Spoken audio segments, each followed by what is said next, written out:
what we're showing here is the concrete floor supply Klear Koat product. This is our solvent-based acrylic sealer.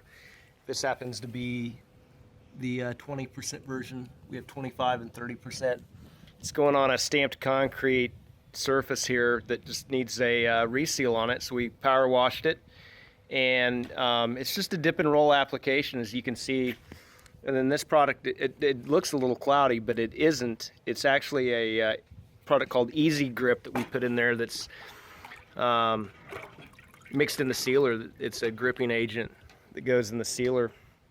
And so what he's doing on the stamped concrete is just a light dip and roll application, and you put this product on thin to win. I mean, you don't want it to pool or anything. It's multiple thin applications, and he's putting it on with a 3/4 inch nap roller and just a good even once over coat, and this pool will be resealed. As you can see, it's making it quite a bit fresher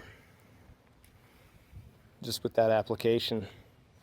But that's our solvent-based Klear Koat acrylic sealer.